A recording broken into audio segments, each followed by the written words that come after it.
नमस्कार दोस्तों, कैसे हैं आप लोग। उम्मीद है बहुत अच्छे होंगे। और मैं स्टार्ट कर रहा हूं आज वापस से एक क्लास आपकी कंप्यूटर की, जिसके अंदर काफ़ी सारे क्वेश्चंस हैं। और मैं चाहता हूं कि आप सभी का आराम से आंसर दीजिएगा कमेंट बॉक्स में, और देखते हैं कौन कौन लोग कितने आंसर दे पाते हैं भाई। पहला क्वेश्चन हमारा ये है कि कंप्यूटर में इनपुट और आउटपुट डिवाइस को जोड़ने वाला भाग कौन सा होता है।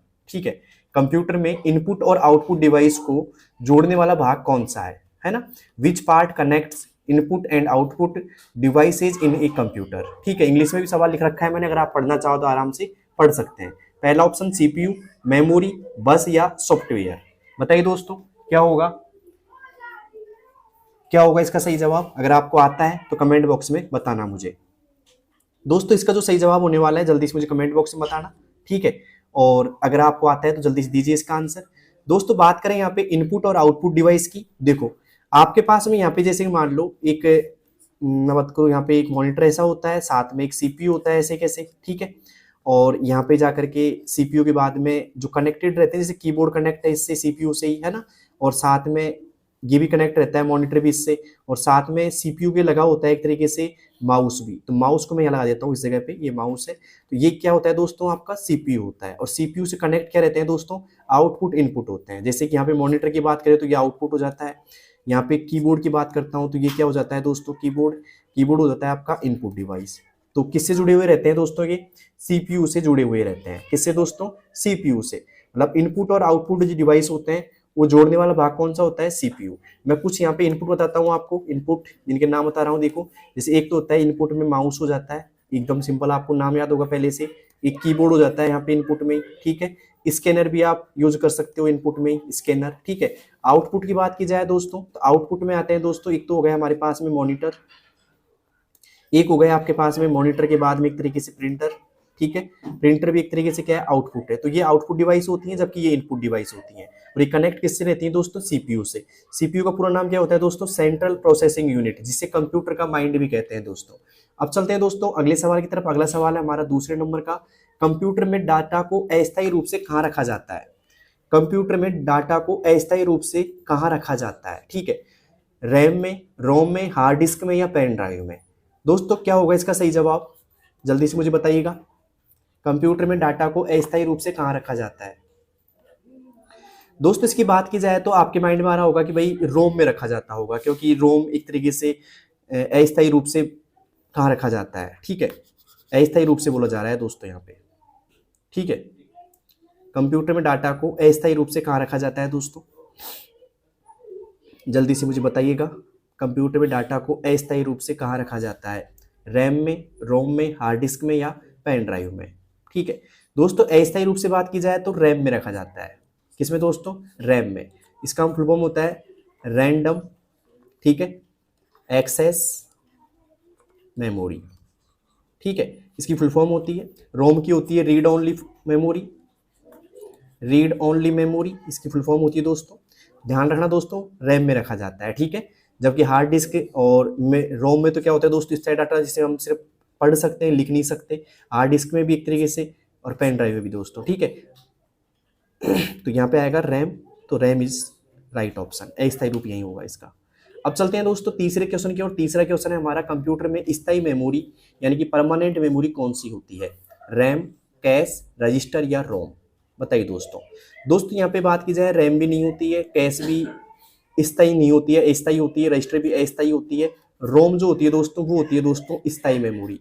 कौन सी होती है दोस्तों, अस्थायी, जबकि ये स्थायी होती है, जबकि ये जो होती है अस्थायी मेमोरी होती है आपकी। ठीक है, ये भी अस्थायी होती है, मतलब तीनों क्या होती है, अस्थायी होती है। जबकि यहाँ पे रोम क्या होती है दोस्तों, स्थायी मेमोरी होती है। ठीक है, अब चलते हैं दोस्तों चौथे क्वेश्चन की ओर। चौथा क्वेश्चन है, रोम का पूरा नाम क्या है भाई, जल्दी बताओ आप भी, मैंने जस्ट बताया था अभी आपको। अगर आपका ध्यान है पूरा क्लास के अंदर तो आप बता सकते हो रोम का पूरा नाम क्या है।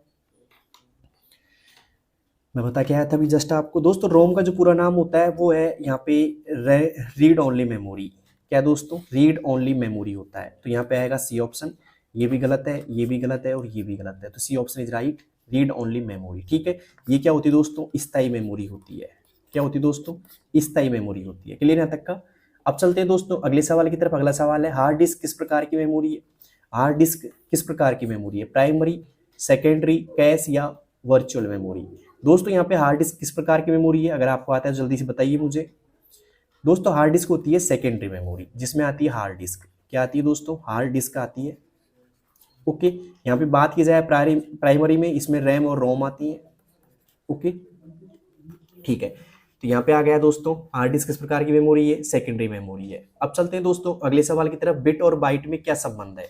8 बिट बराबर 1 बाइट, 4 बिट बराबर 1 बाइट, 16 बिट्स बराबर 1 बाइट, या 2 बिट्स बराबर 1 बाइट? बताइए दोस्तों।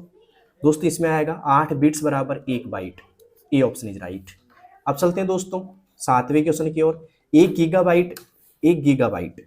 ओके, गीगाबाइट को क्या बोलते हैं दोस्तों? जीबी बोलते हैं। में कितने मेगाबाइट यानी कि एमबी होते हैं? ठीक है, 512 एमबी, 1024 एमबी, 1000 एमबी, या फिर 2048 एमबी। दोस्तों यहाँ पे बात की जाए 1 जीबी में कितने एमबी होते हैं? तो ये होते हैं दोस्तों 1024 एमबी। किस किस को पता था पहले से ये 1024 एमबी? यहाँ पे आएगा बी ऑप्शन इज राइट। अब चलते हैं दोस्तों 8वें सवाल की ओर। 8वां सवाल है आज का हमारा। कंप्यूटर में कैश मेमोरी का उपयोग किस लिए किया जाता है? Purpose of cache memory, CPU की स्पीड बढ़ाने के लिए, बैकअप लेने के लिए, फाइल कंप्रेस करने के लिए, या वायरस स्कैन करने के लिए? बताइए दोस्तों कैश मेमोरी का उपयोग किस लिए किया जाता है? कैश मेमोरी का उपयोग किस लिए किया जाता है भाई? दोस्तों कैश मेमोरी का जो उपयोग किया जाता है वो आता है सीपीयू की स्पीड बढ़ाने के लिए। सीपीयू की स्पीड बढ़ाने के लिए। ए ऑप्शन इज राइट।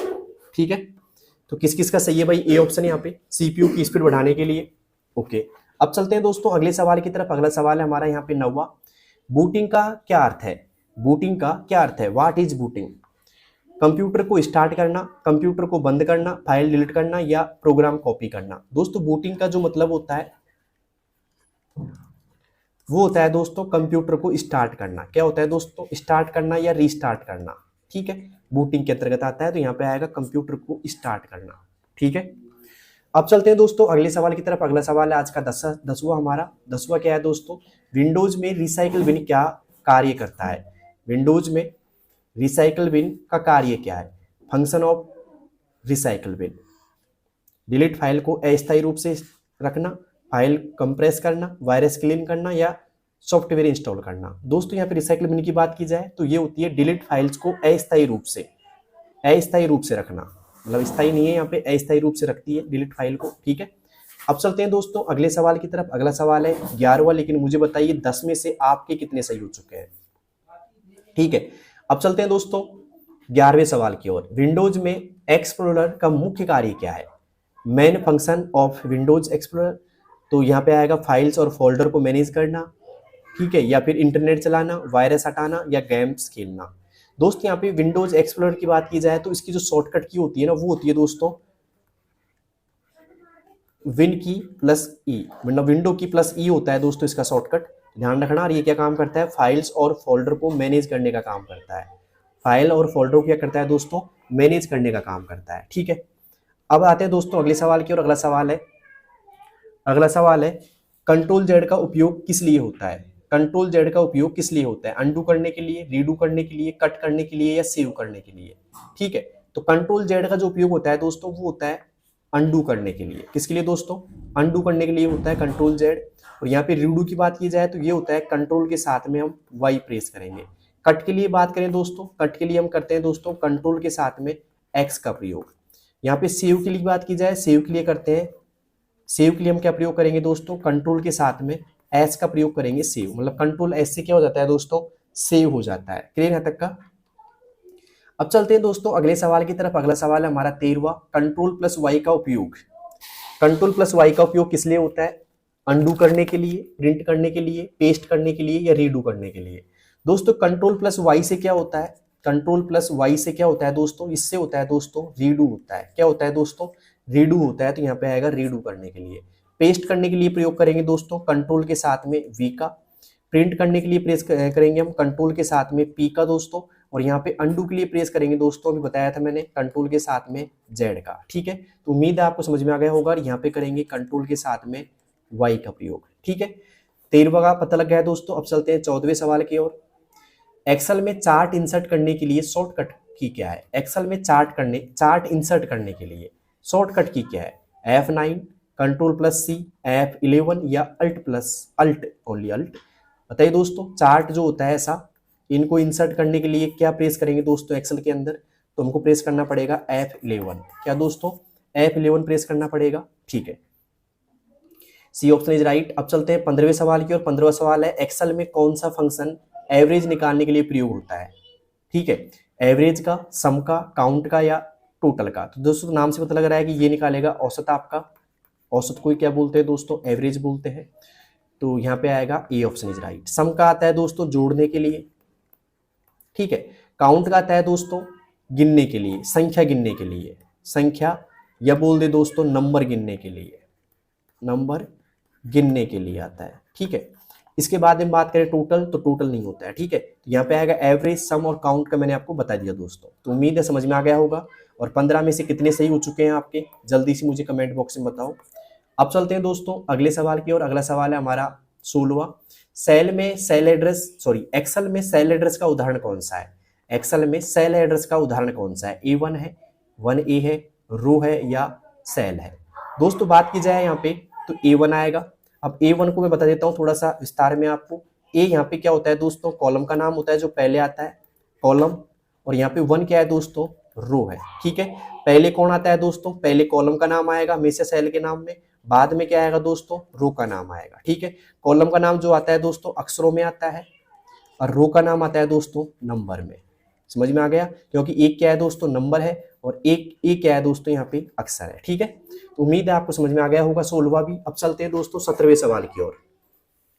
17वां क्या है, एक्सेल में वर्कशीट में अधिकतम कितने कॉलम होते हैं। एक्सेल में अधिकतम एक वर्कशीट में कितने कॉलम होते हैं, तो बताइए 1024, 256, 16384 या 1048, 576। अब ये बात कर रहा है दोस्तों 2016 की। कब की बात कर रहा है दोस्तों, 2016 की। तो 2016 के अंदर जो एक्सेल में अधिकतम कॉलम थे वो थे दोस्तों 16384।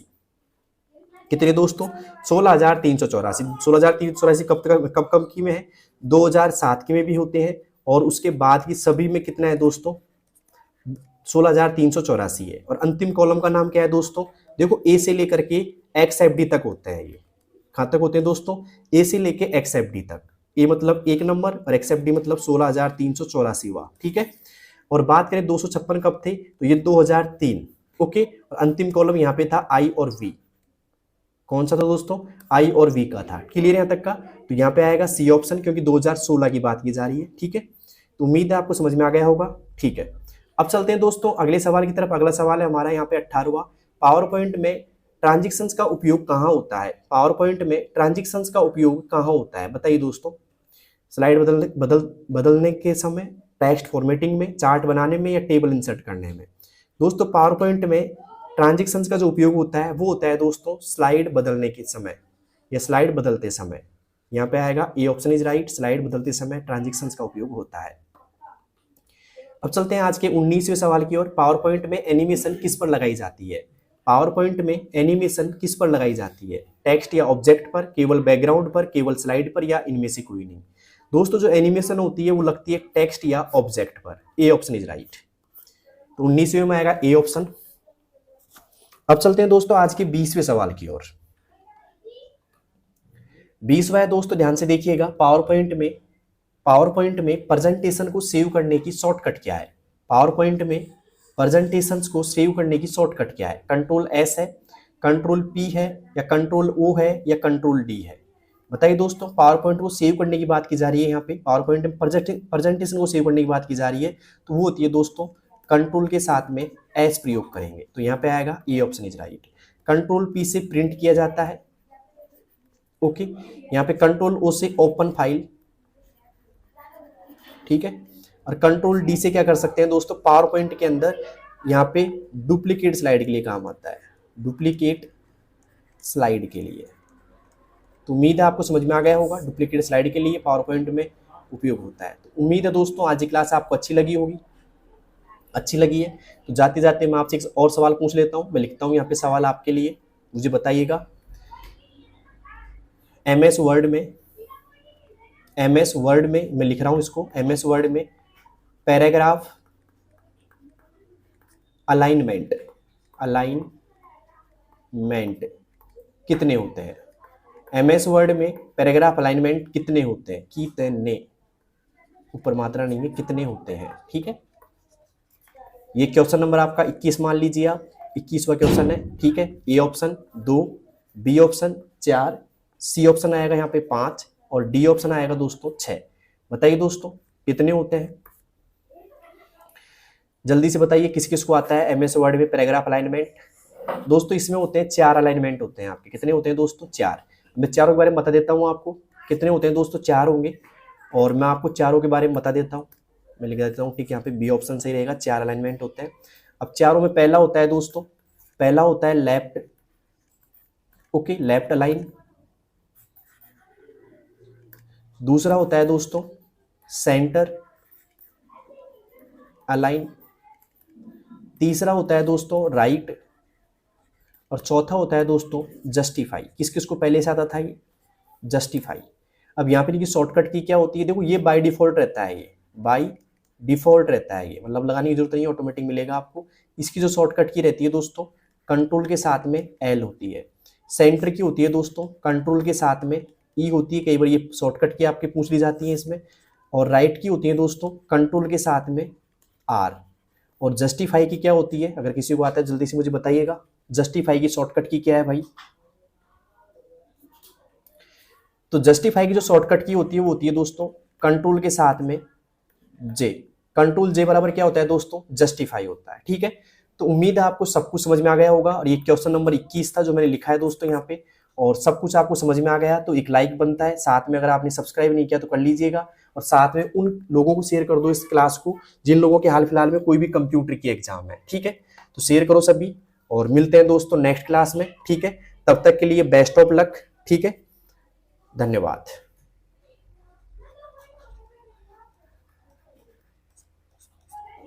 बाय।